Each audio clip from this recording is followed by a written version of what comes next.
Halo semua Sobat Anis Kembang, jumpa lagi dengan saya Fendi di channel Sobat Anis Kembang. Bagaimana kabar teman-teman? Semoga selalu dalam keadaan sehat dan bersemangat.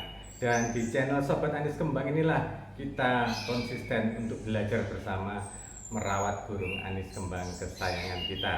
Nah, saya di video ini akan melanjutkan video yang kemarin. Kalau kemarin itu kan saya membuat cara memilih bur yang cocok, kemudian cara memilih extra fooding hewani yang cocok beserta setelannya. Nah, sekarang yang ketiga adalah bagaimana kita memandikan dan menjemur burung anis kembang kesayangan kita kalau yang fur dan extra foodingnya sudah cocok ya. Jadi jangan asal memandikan dan jangan asal menjemur jika kita tidak tahu alasannya. Nah itu.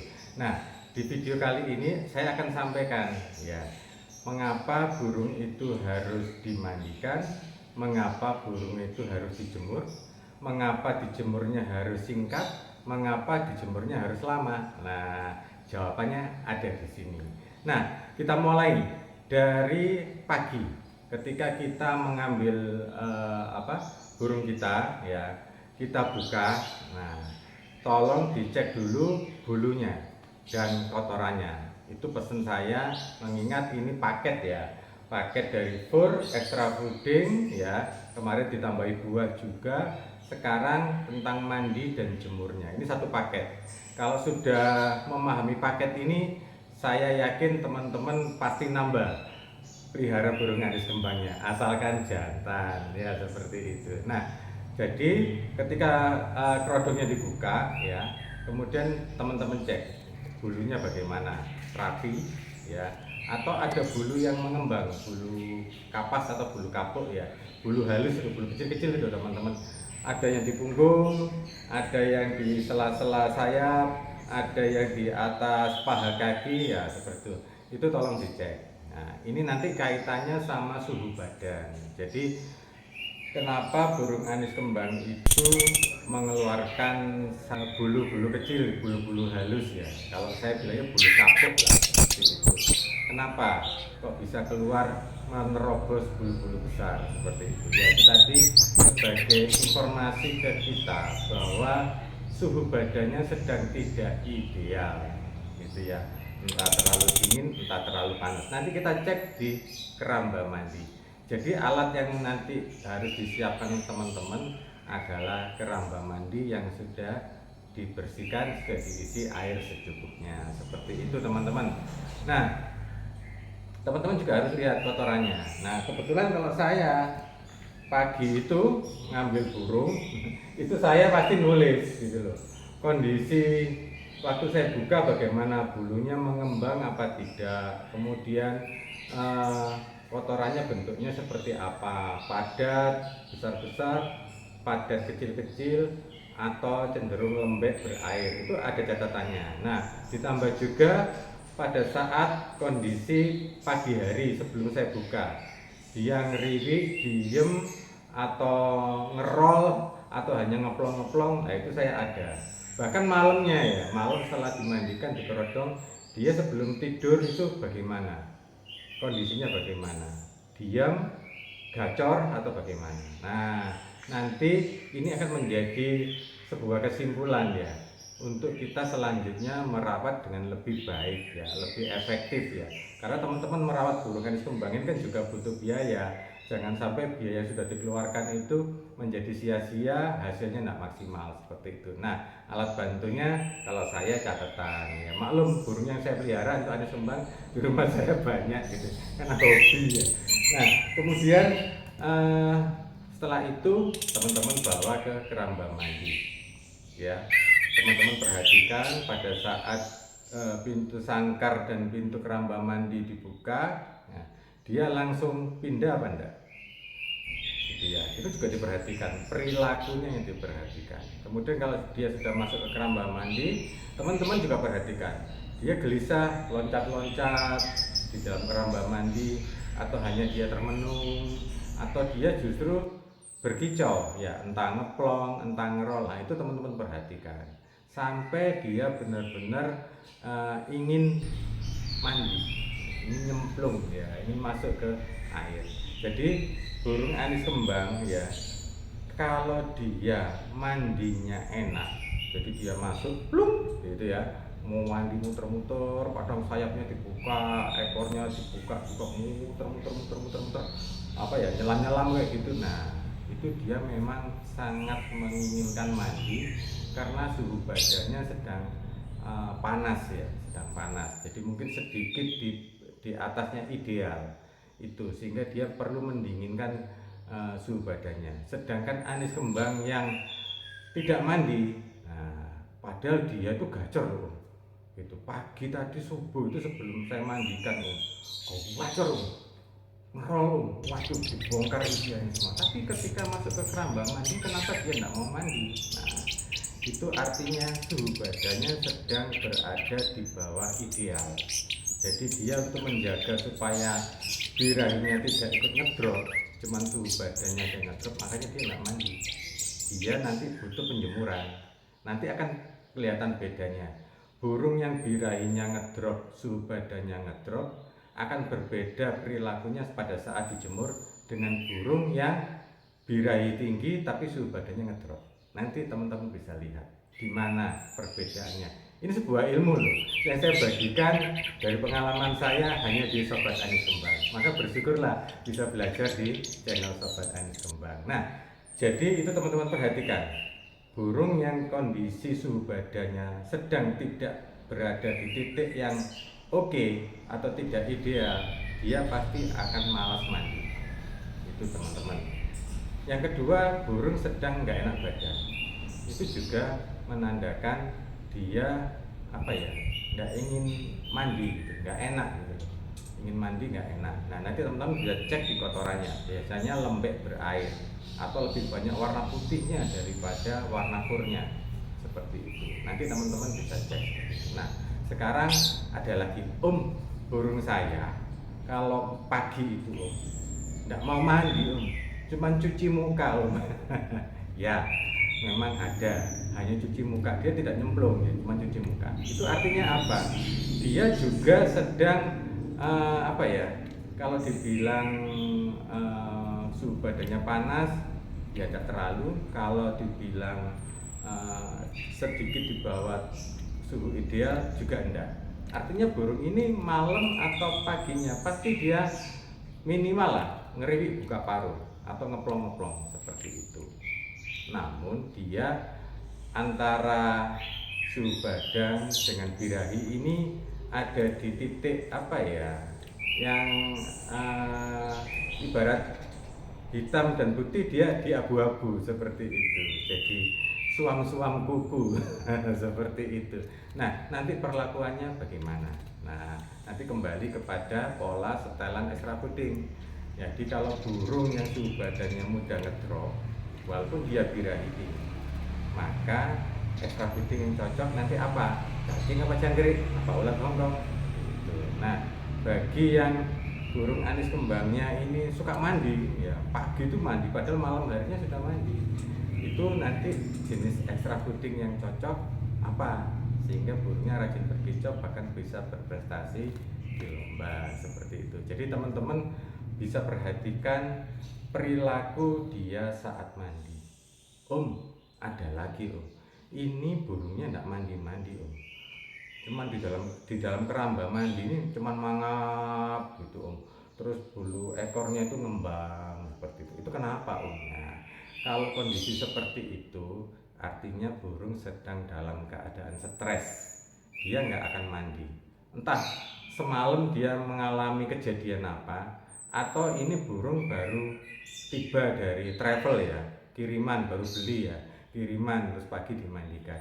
Biasanya seperti itu. Jadi itu tanda-tanda burung stres. Untuk masalah suhu badan, masalah birahinya kita tidak tahu, tapi kondisinya dia sedang stres seperti itu.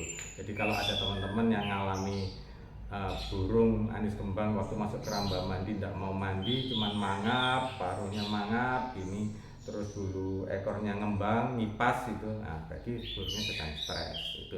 Nanti perlakuan atau treatmentnya berbeda lagi. Nah sekarang kalau teman-teman sudah paham ya ilmu mandi, jadi bukan asal mandi ya teman-teman, ini ada ilmunya.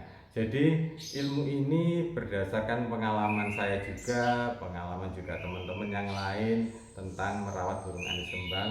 Nanti akan berfungsi kalau teman-teman paham ini, cara memandikan yang benar, manfaat mandinya apa gitu ya. Itu nanti teman-teman akan mudah mencari setelan extra fooding yang tepat gitu ya. Kalau furnya sudah pas, sudah cocok, terus kemudian teman-teman sudah tahu extra fooding hewani apa yang dia sukai, nah kan tinggal ngatur nanti ini kombinasinya seperti apa dengan takaran seperti apa gitu loh. Burung menyukai jangkrik misalkan, dia pasti lahap, dikasih berapapun habis dalam waktu 2 jam. Itu kalau dia menyukai, sama kayak saya gitu ya, suka sate kambing, dikasih 10 tusuk ya habis. Dikasih 20 ya habis saya itu ya. Jadi seperti itu. Jadi nanti teman-teman akan tahu ya, jadi teman-teman akan bisa membuat keputusan bahwa burung saya ini untuk bisa rajin ngerol ya, ini mandinya seperti apa, durasi jemurnya bagaimana, terus kemudian nanti setelan extra foodingnya bagaimana, pasti ketemu itu. Nah kemudian sekarang kita ke acara yang kedua, yaitu tentang penjemuran. Pokoknya jemur asal tak jemur Nah ini yang sering kali saya dengar gitu loh. Sebetulnya ada ilmunya juga menjemur ini, tidak asal jemur ya, tidak apa ya, pokoknya dijemur. Kalau kena pokok ini saya susah gitu. Karena ketika kita bilang pokoknya, ketika kita bilang asal jemur, berarti kita sebenarnya tidak tahu manfaat jemur itu untuk kondisi burung anis kembang kita itu seperti apa, manfaatnya apa. Ini yang saya yakin tidak dipahami. Jadi teman-teman, ketika tadi ya, ini saya kembalikan, saya tarik benang merahnya dengan yang mandi ya. Ketika burungnya masuk keramba mandi tidak mandi, dia mungkin hanya ngeplong atau ngelamun aja, cuman tolak, itu nanti jemurnya harus gimana teman-teman? Ayo, harus bagaimana? Lama apa sebentar? Nah, jawabannya adalah ketika tadi dia tidak mau mandi, berarti kan suhu badannya tidak ideal. Kita nggak tahu ya. Jadi kan ada bulu kapas atau bulu kapuk tadi yang menyembul keluar ya. Nah, kita asumsikan bahwa dia sedang drop suhu badannya ya, otomatis dia tidak mau mandi. Nah, akhirnya kita akan menjemur dia lebih lama gitu.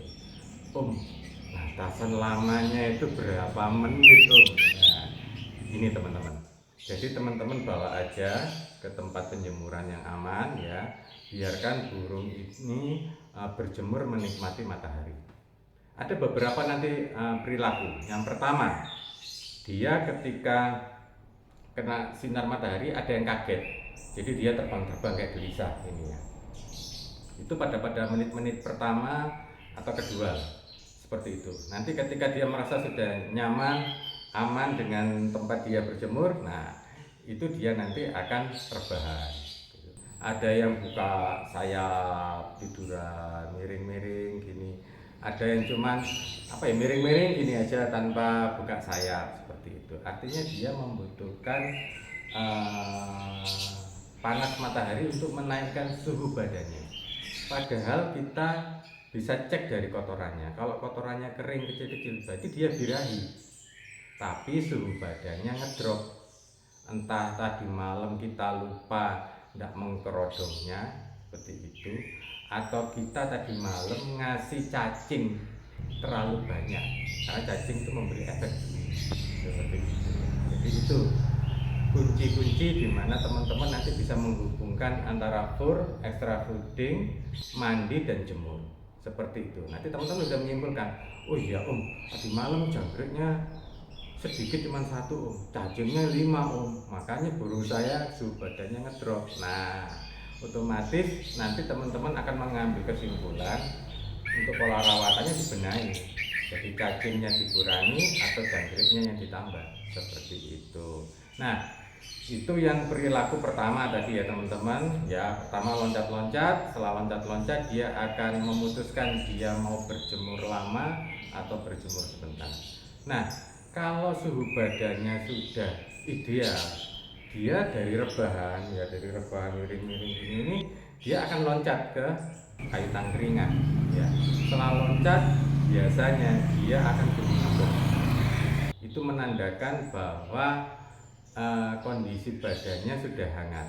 Nah, burung saya trotol nggak tahu ini jantan atau betina. Jangankan ngeplong ngeriwi aja belum. Itu gimana kalau kondisi badannya sudah panasnya sudah oke. Ya, nanti ketika si trotol ini ya, kok bukan trotol aja lah, burung apapun yang belum bunyi ya, anis kembang kondisi apapun yang belum bunyi. Ketika dia habis rebahan ini, kemudian dia merasa badannya sudah panas, dia akan naik ke kayu tangkringan ya. Ini teman-teman perhatikan, kapan kita harus mengakhiri penjemuran. Ketika dia mulai loncat kiri kanan depan belakang ya, sambil buka paruh ya, karena dia belum bisa berkicau, belum bisa bunyi ngeplong, maka dia cuma buka paruh. Buka paruh ini artinya karena burung tidak bisa berkeringat, maka dia melepaskan panas dengan cara membuka paruhnya seperti itu. Jadi penjemuran sudah bisa diakhiri itu teman-teman. Nah, sekarang untuk burung yang tadinya muandi itu jemurnya lama apa sebentar? Saya jawab jemurnya sebentar saja. Sebentar itu berapa menit sih om? Untuk burung yang sebelum dijemur mandinya enak, teman-teman cukup jemur 15 menit aja. Jika startnya jam 8 pagi seperti itu, dengan panas yang terik ya, artinya bukan cuaca mendung seperti itu. Jadi teman-teman lakukan 15 menit. Jika dia sudah mangap-mangap ya, sama seperti burung yang belum bunyi, sudah mangap-mangap, gelisah, dia mencari tempat untuk berteduh, nah itu berarti sudah cukup. Nah, agar dia tidak kepanasan lagi gitu ya. Jadi itu teman-teman terkait cara memandikan yang benar sesuai kondisi anis kembangnya agar cepat berkicau seperti itu. Nah ada satu lagi pertanyaan, boleh nggak jemur itu saling tatap muka, saling berhadapan? Tidak dibuka kadang ada yang kerodongnya dibuka separuh gitu, agar dia nggak saling lihat. Untuk burung-burung yang sudah siap atau kondisi tempur untuk lomba, memang sebaiknya tidak saling lihat. Tapi bagi burung-burung yang belum ada rencana dibawa ke lomba atau masih dicarikan setelan lombanya gitu ya, atau burung-burung yang masih trotol, tidak apa-apa saling lihat. Nanti justru ada keuntungan, ada nilai plusnya gitu ya. Jadi apa nilai plusnya? Ketika burung ini sudah birahi ya, ini saya ambil contoh burung yang sudah birahi, tapi kondisi suhu badannya ngedrop. Jadi waktu di keramba mandi dia membulat badannya, bulat kayak bola gitu loh. Kemudian waktu dijemur dia rebahan ini. Kemudian naik dia bunyi ngeplong. Nah, nanti teman-teman akan melihat efek naiknya suhu badan dengan birahi ketemu di mana. Ini nilai plusnya kalau saling lihat.